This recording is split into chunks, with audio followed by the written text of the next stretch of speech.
You're listening to INTERZONE Pod. My name is Gareth Jelley. I'm the editor of INTERZONE. Today I'm talking to film critic Nick Lowe, author of Mutant Popcorn, about some of the films and some of the things he couldn't fit into his INTERZONE 295 essay. Hello, Nick Lowe. Thank you very much for coming back on INTERZONE Pod. We're going to be talking about a lot today. We are.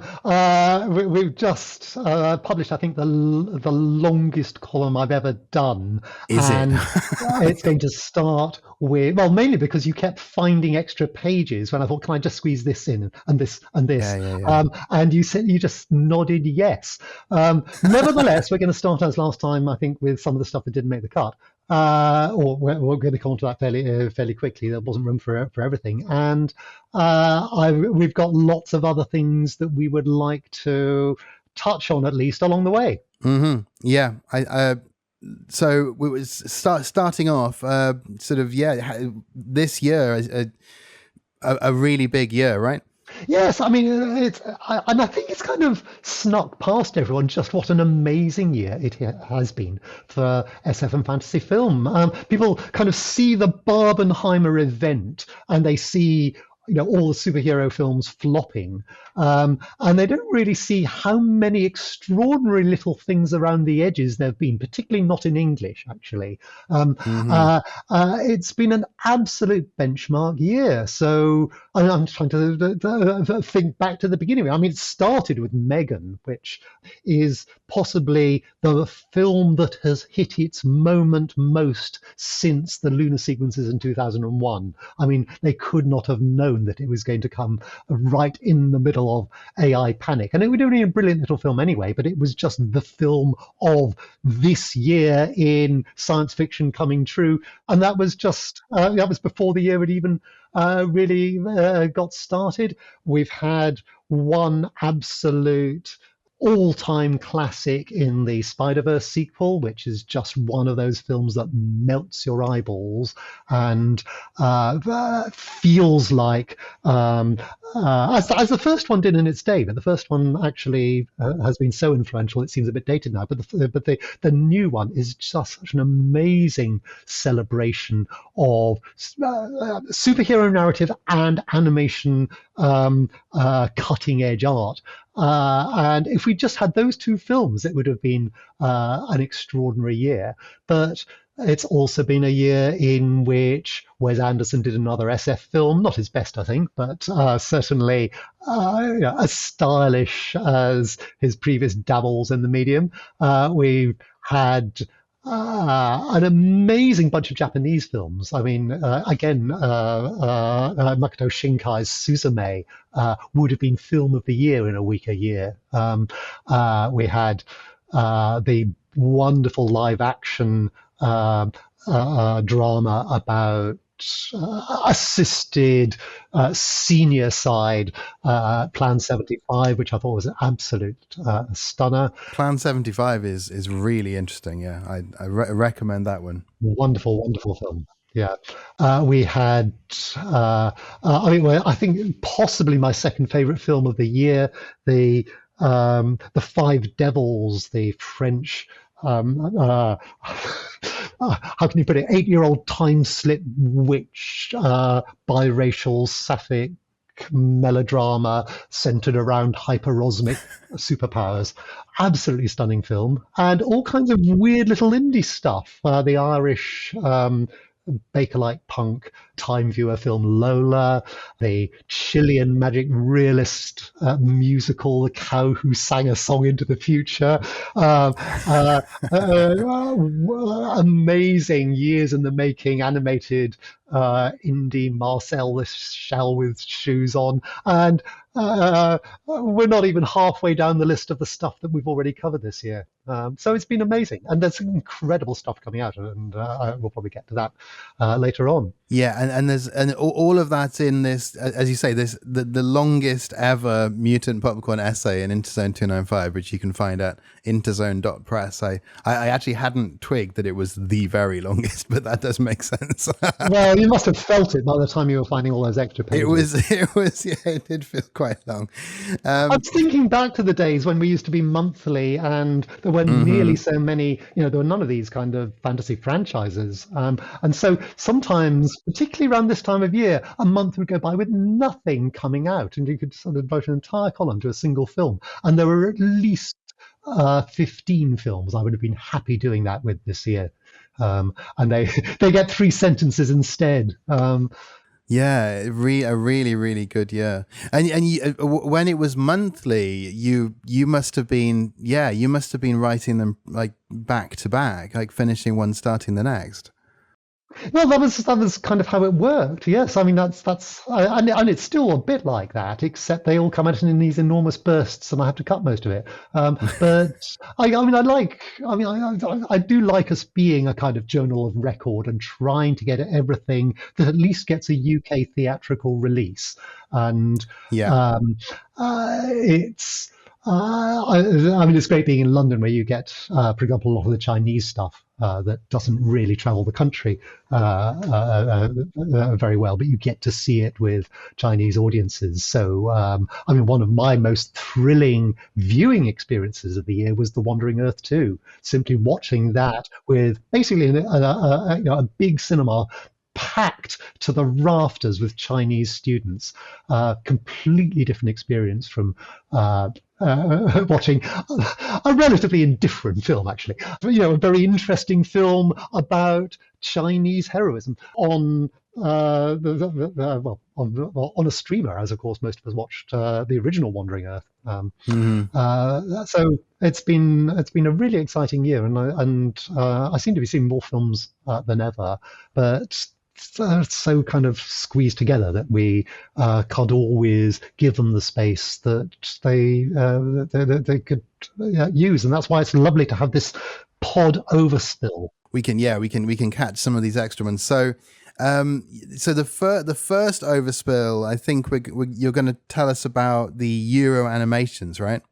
Yes, yeah. Well, this is a category of film that there are huge numbers of, and they always kind of get squeezed. Whenever I'm looking for a film to drop, it's always one of these. There is a phenomenon that doesn't really get much comment on, at least in the UK, where at weekends and in school holidays, there is an absolute desperate hunger for animation, any animation. And there are all these little studios all over Europe who are churning out content that tends to get only 10 a.m. screenings on a Sunday morning, but is there for months. And there were films that were constantly on at my local, all the way back to the Easter holidays. And they're actually, I try and catch all these, and they are actually often really interesting films. So there were a couple that went back, going back to Easter now. The one that actually did seem to have daytime, actual sort of afternoon showings, was and actually did have some kind of publicity campaign, was Mummies, which actually had trailers that showed before other films, which is very unusual for these. And this was a Spanish animation with a British dub cast that had obviously been made by. It comes from a studio that has quite a lot of history behind it. They did that had the Explorer films. They did Capture the Flag, which is another of these slightly breakout Euro animations that occasionally even makes it onto TV. And Mummies is a very sweet little film that is mainly interesting without, I think, really quite knowing what it's doing, for being the mummy from the mummy's point of view. And I haven't seen that done anywhere. I'm sure Kim Newman would be able to think of a 70s Italian version that had done something like that. But the premise is that underneath the pyramids is an entire necropolis of the mummified dead going about their business as they have done for thousands of years. And when antiquities looters traffic a treasure which happens to have a lot of plot function in it from the tomb it's been buried in to the tomb it ends up in by a set of events I can't try and summarize, and then they transfer it to a thinly disguised but privately owned British museum. Mismatched, but obviously destined to be together, mummified couple have to stow away and follow the treasure to London and repatriate it. So it's about being the mummy, but overlaid with the politics of the contemporary antiquities trade and its various problematics, but done as a kids' animation and set in this absolutely glorious London, which has been clearly constructed from photo reference. And so lots of it look like very specific angles on particular bits of London, but then they don't quite join up. So there's a whole section along the embankment where they don't do Cleopatra's Needle, bizarrely. But it's actually a really interesting film for what it does with a very well-established genre tradition, reframed in a highly politicized, in fact, now even more politicized than it was before all the alleged British Museum thefts. And it's another of these films that has kind of accidentally caught its moment. So that was one I thought was really worth being aware of. I don't know whether it's one that people would seek out. I mean, a lot of these films are very cheaply animated, and this is actually fairly professional, but it's still, it's not Pixar and not really trying to be. So that was one interesting one.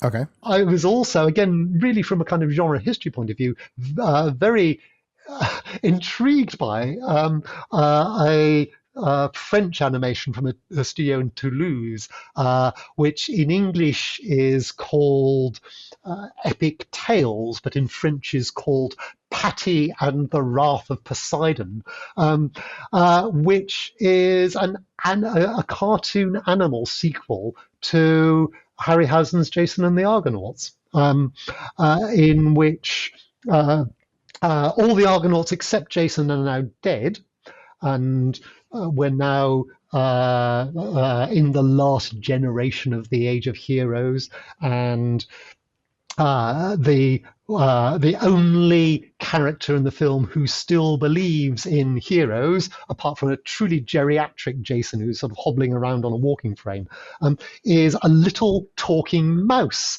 called Patty and her friends, and Patty is going to be a hero. And the plot consists of the god Poseidon getting cheesed off their city for not having honored him enough with a statue, and they have to go on the last quest of the Argonauts with the elderly Jason and this little mouse who's actually running the show with her hydrophobic cat best friend, don't ask. And they animate the Argonauts using the skeleton animating magic from the original film, and they go off on this quest in which, of course, Jason and the now zombie Argonauts are completely useless, and it's the animals who are fulfilling all the quests. And again, if you know the history of the films that it's riffing off. I mean, it's an absolutely mad undertaking, but it's a really interesting new twist that, again, is only being seen. I think it still occasionally plays because these things play for months and months and months. It's only being seen by under fives with their childminder on a weekday morning, but it deserves to be known about. One that I mean, they're getting better as we go. So one that I thought actually really had something, and you just have to bear with me as I describe it, is the Norwegian superhero film Just Super, about a dyspraxic heir to a superhero dynasty who serve one little fjord village. They've got their local superhero who, for some reason, still manages to have a secret identity, despite the fact it's been the same family back for generations. And the inciting incident of the film is when our heroine accidentally shrinks the power-giving magic superhero costume that her dad uses to stop runaway buses and other things that might go on in gorgeously designed fjordland backgrounds. There's no crime fighting in this. Crime doesn't really happen in Norway, at least in this world. But she shrinks it in the wash, and so she's the only person it will now fit. But she is dyspraxic. It's never actually said that she's dyspraxic and dyslexic as well. But you can kind of see very tactfully the way, for example, when she's trying to read a word on the board in school, the letters kind of move around. Nobody says dyslexia, and she's clumsy in very specific kinds of ways. So her dad thinks she can't be a superhero, and the role passes to another branch of the family, which proves to be a terrible idea. And then there's a bit of a spoiler coming at the end of this. Yeah, spoilers. And is kind of the reason for watching it. Of course, she saves the day, but she saves the day not by using her superpowers, but by using her own native skills as an ordinary dyspraxic little girl to get the whole community to band together and realize, we can sort out our superhero requiring situations without a superhero. We are more powerful. We can retire this generational superhero on which we've depended and just be a self-determining Scandinavian local community. So it's as though your friendly neighborhood Spider-Man is just replaced by his friendly neighborhood. Right. That sounds like the most radical take so far, I think. I mean, they all sound really interesting, but that one in particular, yeah. Yeah, but I mean, really, the film, one of the films of the year for me, that really kind of transcends this whole genre. And again, it was only really shown at sort of early morning screenings, and I saw it twice at such screenings, and they were thinly attended. But it is actually in many ways a landmark film. It's a film called Mavka, which is Ukrainian, and if anyone who knows anything about Ukrainian literature, their ears are going to prick up at this, because this is, we'll talk about what it means as an Ukrainian animation at all, but it's based on one of the absolute foundational classics of Ukrainian literature. It's subtitled The Forest Song, Mavka, The Forest Song. And The Forest Song is the title of the most famous work by one of the great legends of Ukrainian literature at the turn of the last century. Lesia Ukrainka is the name that she wrote under. Lesia from Ukraine, hugely important figure in Ukrainian literature, and this is her most famous work. And she's been having a moment anyway. There was another. She had a bicentenary, sorry, a sesquicentenary a couple of years ago, just before the invasion, and there was a big set of events around her work by the Ukrainian community in London under the auspices of the British Library. But then, particularly since the invasion, there's been a lot of attention to her stuff. There was a revival, a fantastic production by the great live canon theatre company, Helen Eastman's company, of her play Cassandra, which is the other great sort of contender for her masterpiece. And that was playing in London and touring around the country. But Mavka is something else. Mavka and the play The Forest Song is a play that distills, it's quite a late work, distills a lot of her ideas about nationhood and folklore. It's it's a very, very weird play. And one of the challenges of making an animation about it is to try and translate it all into, as I say, kind of Saturday morning animated feature language. So I should say all her plays were really. It's really a dramatic poem. It's a kind of it's a verse play that in some ways is completely unstageable, although after her death, she's been very widely staged. But so Mavka is originally it's a name for a class of forest spirits in northwestern Ukraine and adjacent regions. But in the play, it's the name of a character. It's a particular forest spirit who, as kind of happens in romantic fantasy narratives at that time, falls for a human musician called Lukash, and she tries to live in the human world to be with him,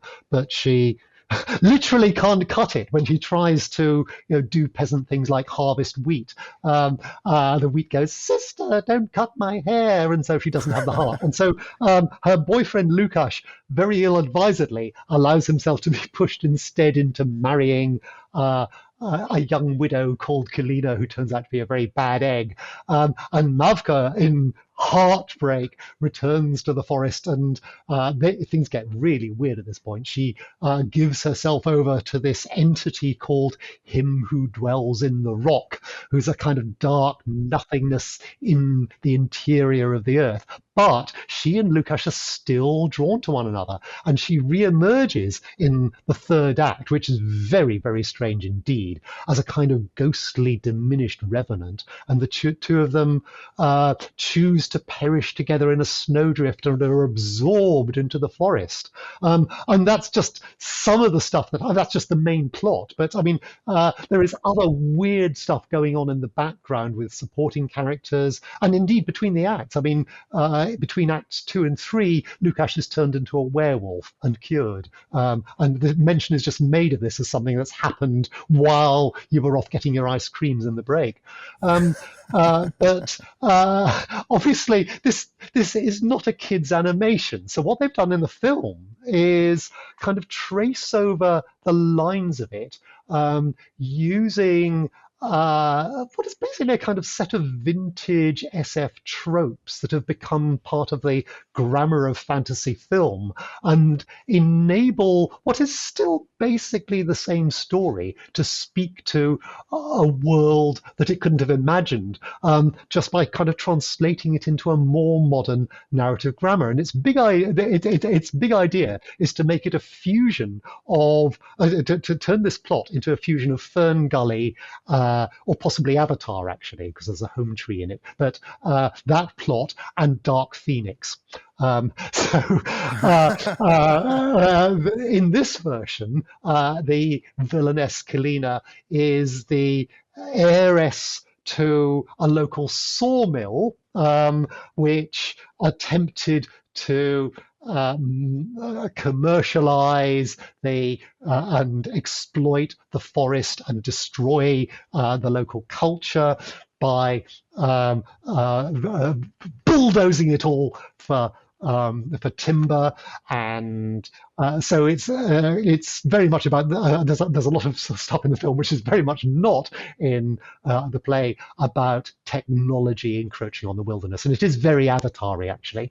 But Mavka and her transformation in the final act now becomes a journey from being this actually utterly wet and initially completely unappealing little waif-like forest, greenhead forest sprite whose body does not seem to obey the laws of gravity, as often happens in rather budget-strapped animation, into dark Mavka, who takes on the power to defeat the human enemy of the forest, but at a terrible cost. And these are very familiar story types, which are simply telling what is essentially the same arc in a more familiar way that makes sense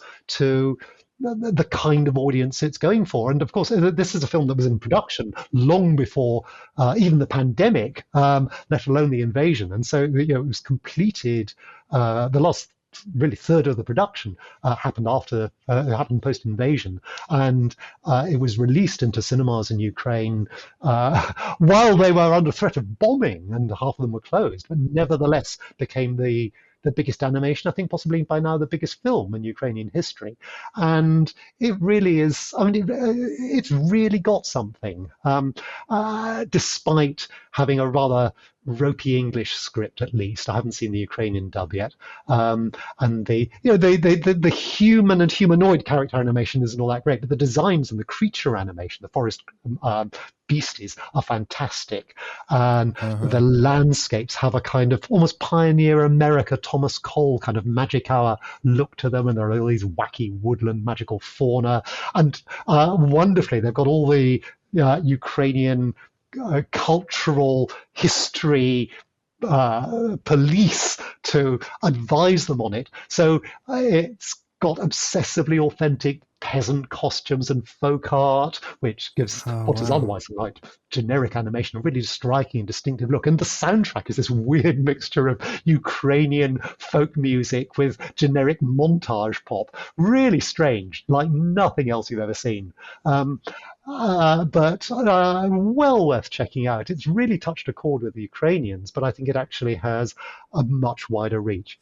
And this is, I think you mentioned this is coming out. The original Ukrainian dub is coming out on DVD or Blu-ray. Yes, well, there was the DVD. I think was supposed to have come out this week, and I think it's got the Ukrainian soundtrack on it, and it may stream. I would really love to see the Ukrainian dub. I'm sure it will be much better than the US dub, which has been done by. It's had the kind of dialogue punch up that a lot of these have, actually by the same guy as does a lot of dub punch up for US releases on European animations. But I think it's going to sound much better in the original, but I haven't seen it subtitled yet. That sounds really incredible. It was being produced, you said before the pandemic even. Yes, it's been. Is it like a very established sort of company, or? No, it's Ukraine, as you know, is full of tech geniuses, basically. All these little software houses, and they do have. There's a lot of animation talent there, and it's been in production for, I think, since. Possibly the early teens, certainly the best part of a decade, and it was really a big kind of national cultural project. I don't know actually how the production originally came together, but part of the plan is to build an entire Mavkaverse around it. So there is now a TV series in production that I think is a prequel series about Mavka's earlier adventures as this forest spirit before before industrialization comes, and the subtitle "The Forest Song" is an indication, I think, that there will be other kinds of Mavka films. I know they're intending to have spin-offs in other media as well. So this could be the great Ukrainian national franchise. Wow. I hope so, because it's great, actually. Okay. So, well, can we just go through the titles of those for people who might have missed them? So the first one was Mummies? Yes, the first one, Mummies, yes, easy to remember. It does sound like a sequel to The Mummy, doesn't it? I mean, it's like Alien and Aliens. You have the Mummy, and then Mummies. The second one was Epic Tales with an I should have said. So TAILS, because mice and other animals have tails. Terrible English title. The original was Patty et la colère de Poseidon. Patty and the Wrath of Poseidon. Then there was Just Super, which I think is actually also the Norwegian title, bizarrely. Or I don't know whether they call it Just Super. And then that was Mavka, the Forest Song, the Ukrainian one that I got so excited about. That's awesome. Yeah, loads of really great things there. And we haven't even got on to I wouldn't say the best film of the year, but certainly my favourite by an absolute country mile from what has been a benchmark year so far, which, shall I just go straight into it? Shall I just talk about it? It's the last one I wrote up in the most recent column, but it's really the tip of a gigantic iceberg. Yeah, I think so. I think this. Yeah, this will be a lot of interest, I think, to a lot of people. So this is Someday or One Day, which the film is the sequel come multiversal replay. It's really a new kind of narrative invention of a beloved 2019 Taiwanese TV series, and the film is both tying up the loose ends from the end, and actually the cliffhanger in a way from the end of the TV series, and replaying the entire plot of the TV series in the space of a single film. And there's a lot to be said for watching the film first, because it is the most baffling experience in fantasy cinema since Primer. You have no idea what's going on, but you just know this is wonderful.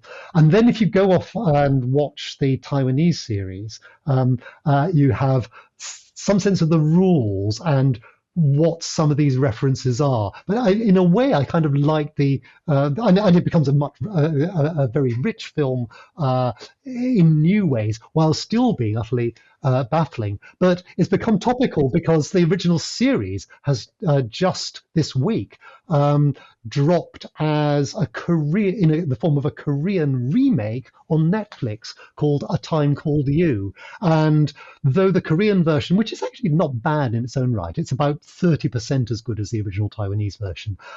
But that seems to be the version that's going around the world.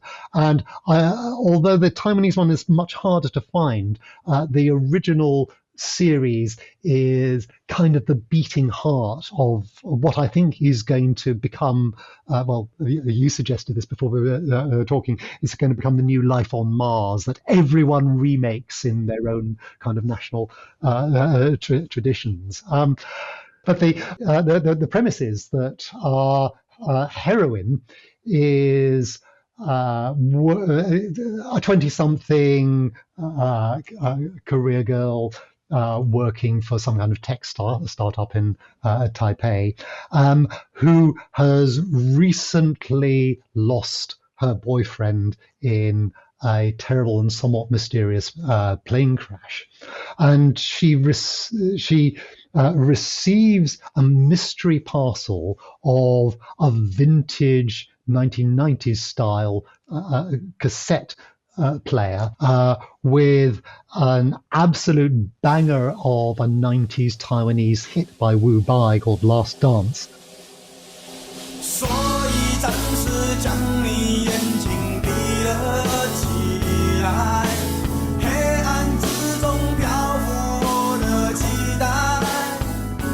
And when she plays this, it enables her to time slip back to 1997 or 8, I forget, in the original, where she inhabits the body of a different girl, slightly older than her, a few years older than her, in high school, who is played by the same actress and who is an absolute lookalike.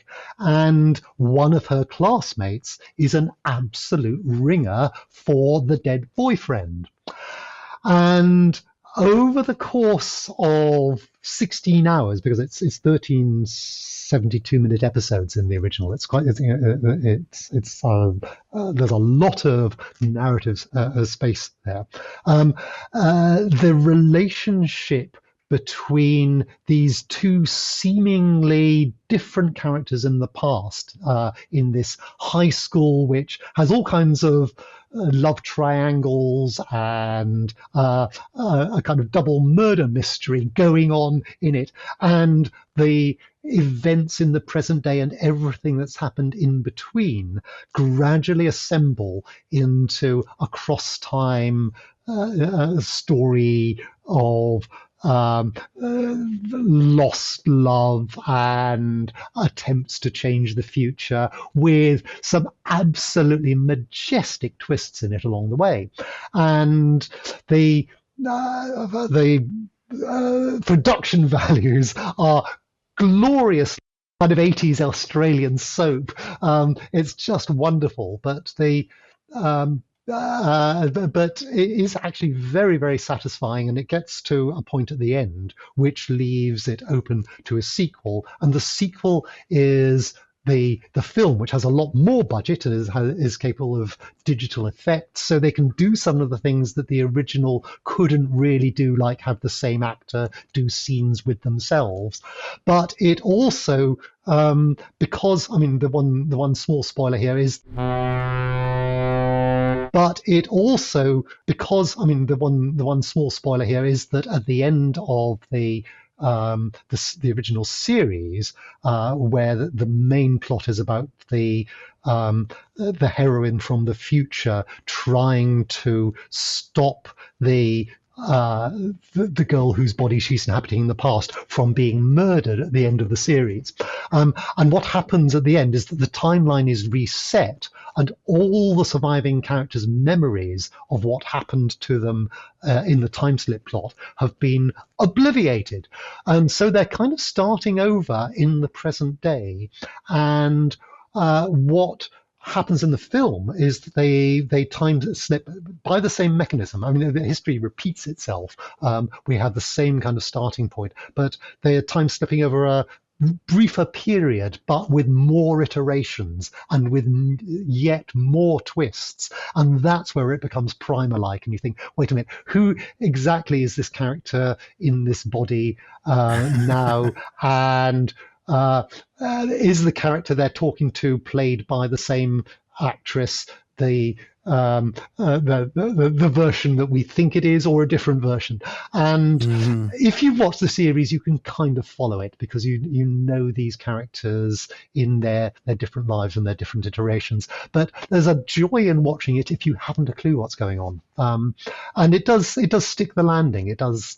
Fans of the original series have been a bit sniffy, I think, about the film, but actually it does wrap it up extremely well, and it finds ways of using. It's got some Chinese money in it, so there's some action in Shanghai, and it uses the greater resources to take it to places the original series couldn't go. So, particularly if you're watching the Korean version, the original has a much more charismatic cast. I mean, the Korean cast are good, but the original is cheaper but much more engaging and much less maudlin. One of the things I don't like about the earlier episodes of the Korean version is that it's rather sobby, particularly in the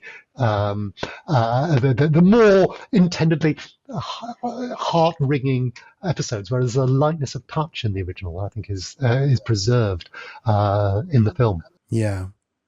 And in the original, the kind of contrast between that kind of lightness of touch and that kind of soap operatic sort of aesthetic at times, there's that, and then you have those moments of really kind of high drama, or where the kind of twists come in, and there is a sort of, there's a real magic to how they've pulled it off, because it could so easily not have worked. I think that kind of just having those together, but it really does. If people can find it, it's it's a really interesting show, and definitely uses the time. I mean, it's long, as you say, but it does so much in that kind of what did you say it was, 13 or 16 hours?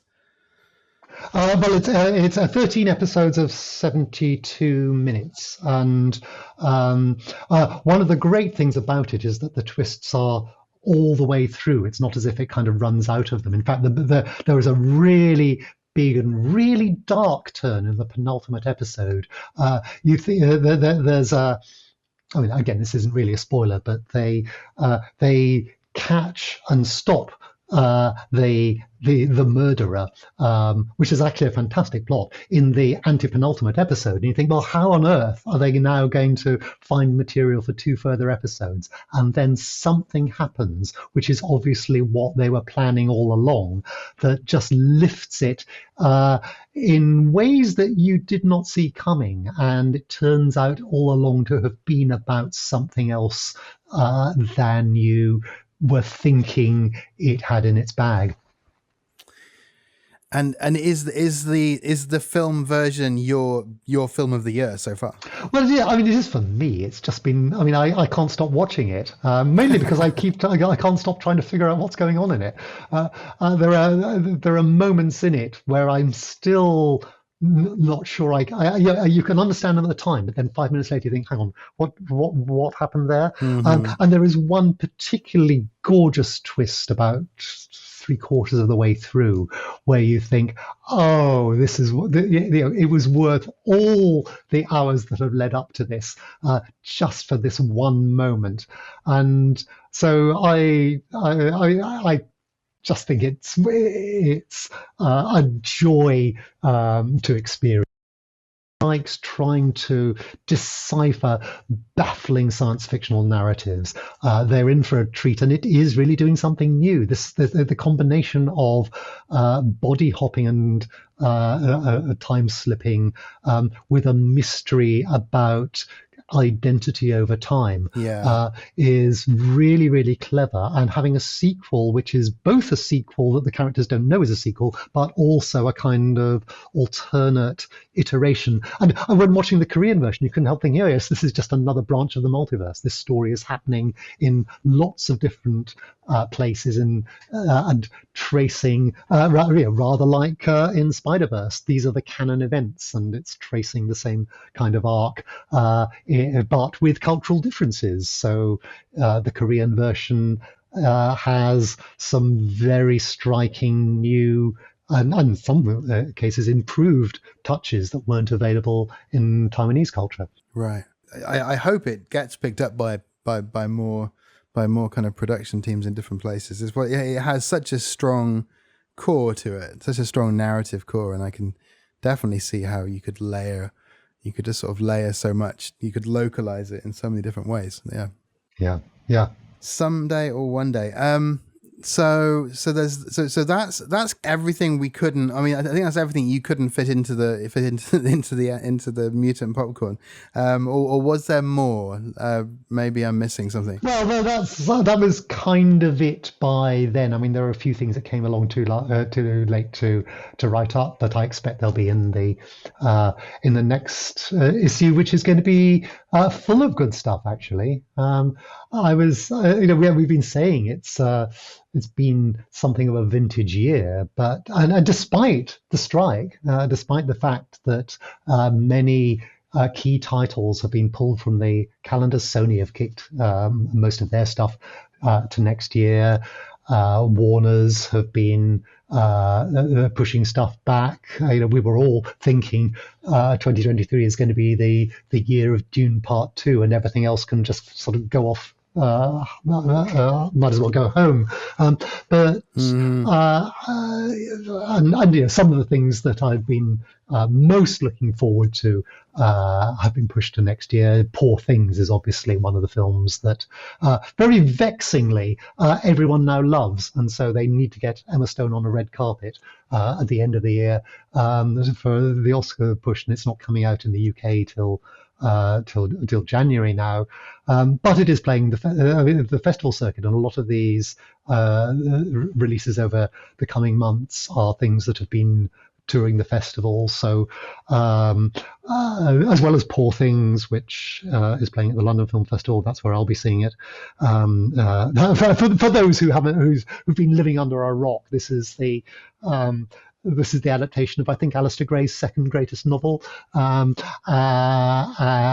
very much endorsed by Gray himself, though sadly he didn't live to see it, and is clear, has been the big hit of the festival circuit so far, from Yorgos Lanthimos, of all people, who not that long ago was doing these films that deliberately adopted a kind of deadpan, anti-naturalistic form of dialogue because he couldn't direct English-speaking actors. And then The Favourite happened, and he seems to have got past all that.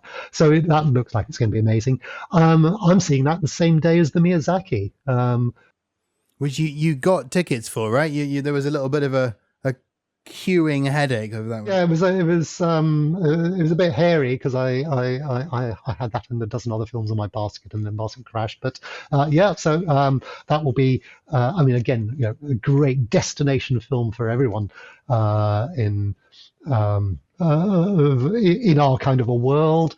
There's some amazing stuff. There's the French film The Beast, which is Henry James Goes SF. I'm not sure I can summarize it anymore. Another film that's been big on the festival circuit is the End We Start From, the adaptation of the post-apocalyptic, a flooded Britain novel by Megan Hunter from 2018 or so.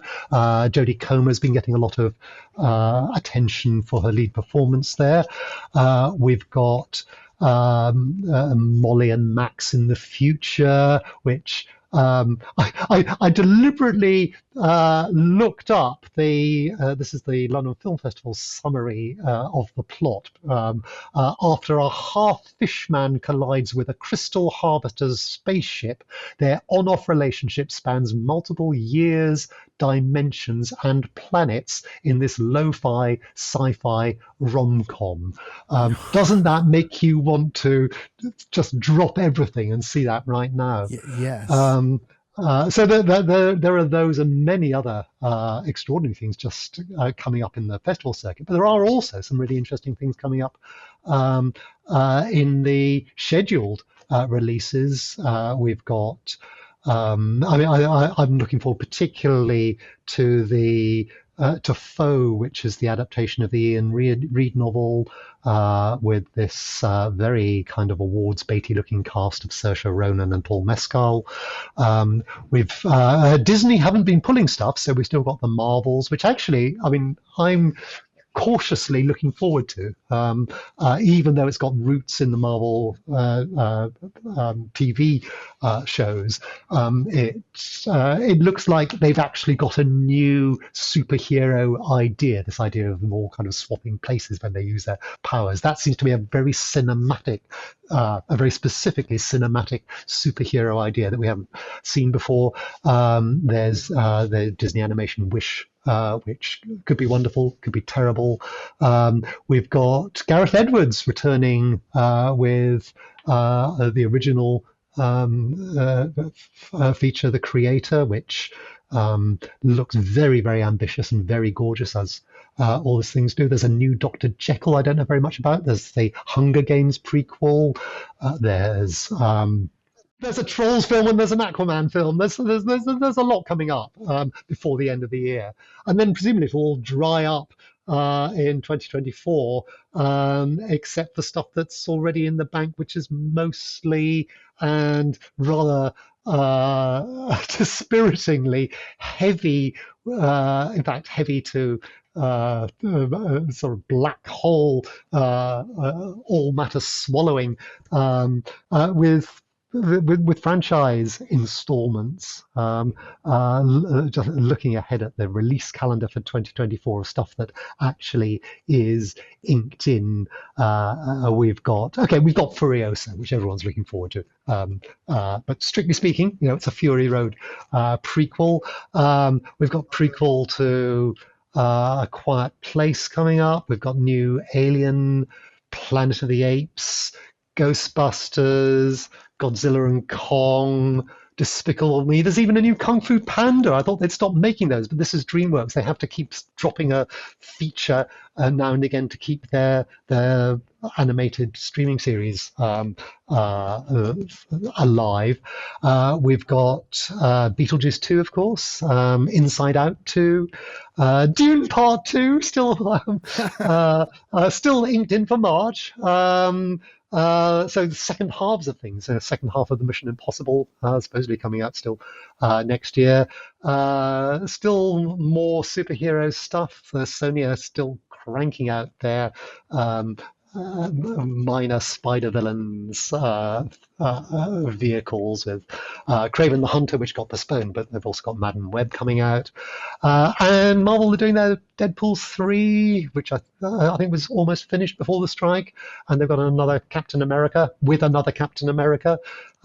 Disney have their live action Snow White. It's going to be heaving with this stuff, and some of them might be quite good. Who knows? But I hope there'll be space for original stuff around the margins. Yeah, I hope the strike hasn't killed all the interesting films that would have otherwise been the meat in this franchise mega sandwich in many layers. Yeah, I mean, do you think that it's going to give space for sort of smaller companies, smaller studios who have, agreed to the terms? Well, that's right. I mean, A24 did a kind of blanket, what's the word, waiver deal, right? And so production is going ahead on everything of theirs, I think. And I mean, it may all get resolved. One doesn't like to use the words "it may all be over by Christmas," but it's. I mean, everyone wants it to be, and it's just so absurd that the studios are. Effectively denying economic reason in stonewalling as long as they have done. It may collapse very, very quickly, or it may drag on into 2024, which would be a terrible thing. But when you look back at this year, actually, most of the really interesting stuff has not been the stuff that would have been affected by the strike had it been happening in 2021, 22. It would have taken out Barbie and Oppenheimer, but this would still have been a great year without them. And a lot of the really interesting things have been either little indies or non-English features, or very often both. Yeah. The other thing you mentioned earlier was the two-part Mission Impossible where the AI becomes sort of so central to the plot, and Megan being really sort of the moment. Where do you see the whole situation with AI and the films going forward? Well, it's going to be. I mean, nobody knows how easy it's going to. Well, I mean, there are two dimensions to this. Obviously, the way in which film talks about AI is changing all the time. And Megan and Mission Impossible were very responsive for different reasons. Mission Impossible because they make up the script as they go, and so they originally had a human villain where the AI now is, and they wrote him out and put an AI.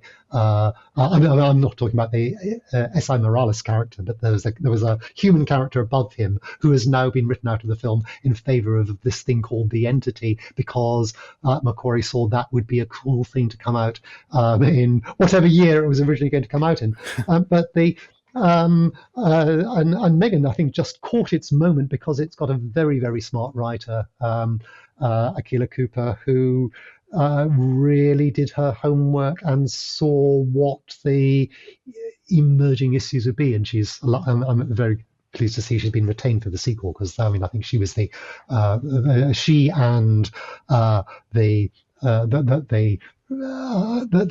the director's choice to use mainly practical effects and some of the tricks that they did with that, they were the absolute making of it.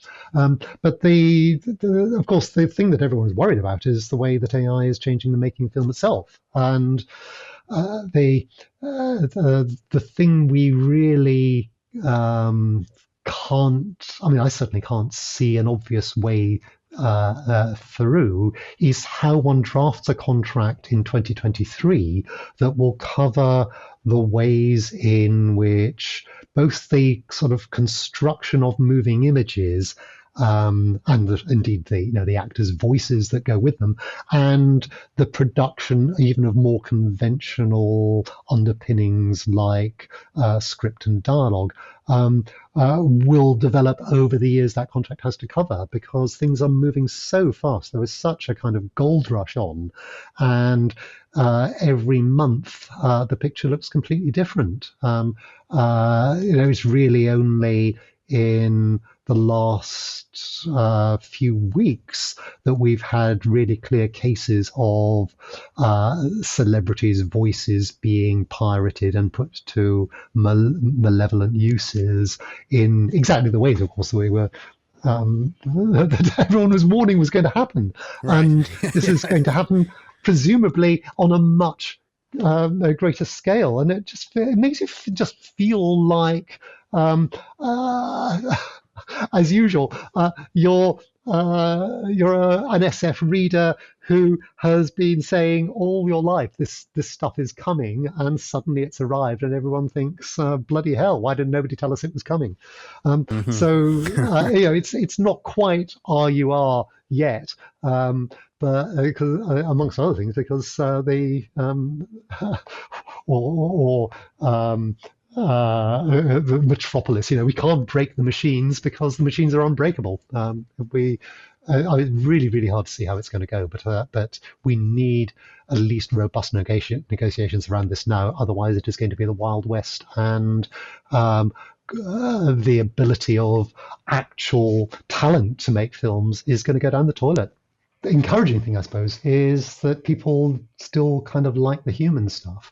There has been this big reaction, and it rather blindsided Marvel, who'd been so dependent on it, against obviously digitally created worlds. And the Marvel house style, which of course was all managed by the same teams, mostly run by Victoria Alonso, who's now been sacked for still rather cryptic reasons.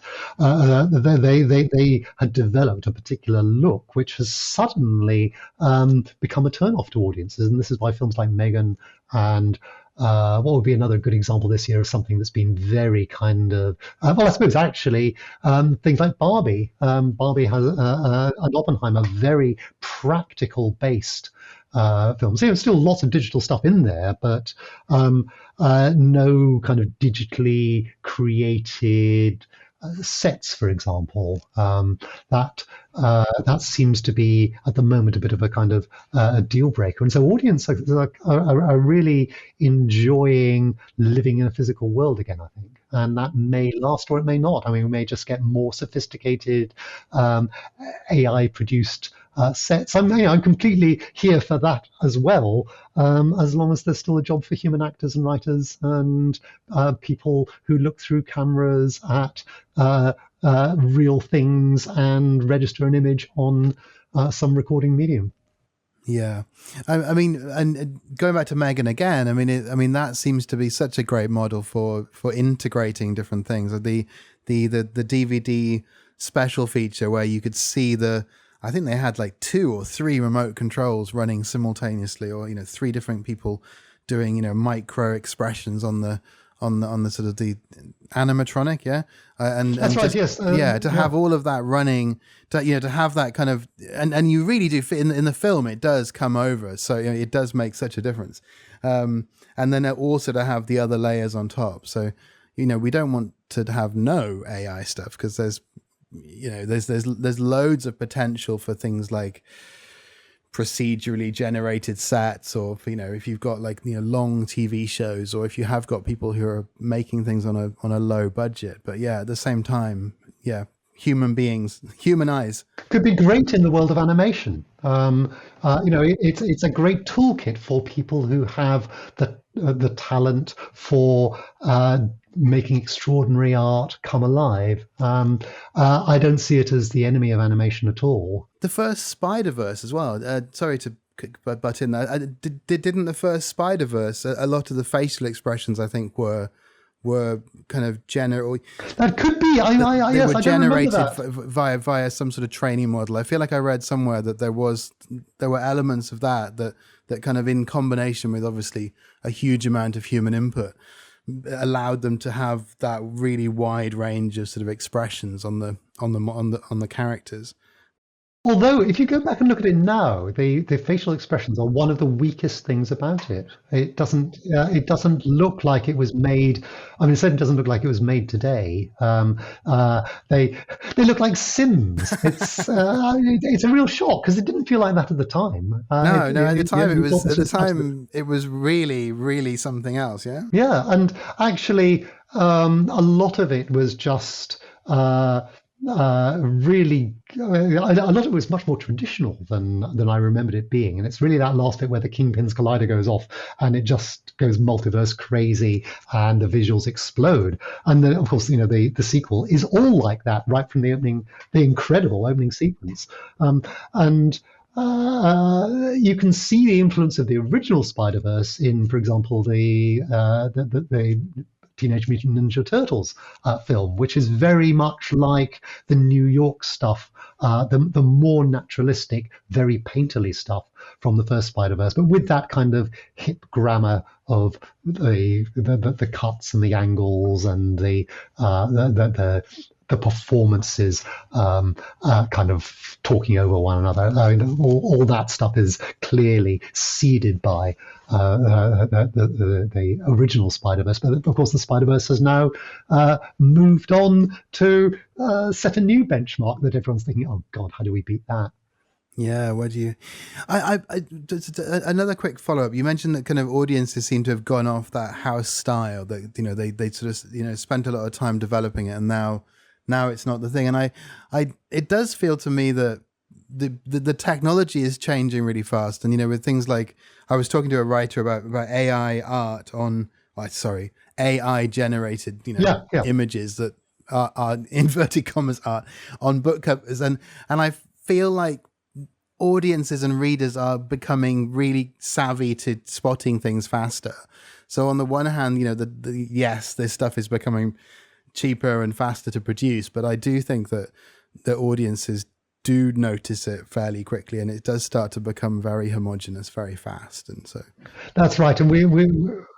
And I think our AI DAR is AI DAR, training itself on AI text, at least as fast as AI is finding quality text to train itself on. So they may have pirated the entire works of George R.R. Martin and Stephen King to produce pastiches of George R.R. Martin and Stephen King, and I hope they get the arses sued off them successfully for it. But a lot of the time, we are, without necessarily realizing, get ahead of it, and we kind of spot this AI text. As soon as an AI bot appears in an online forum, everybody piles on and says, "Ha ha ha, you're an AI."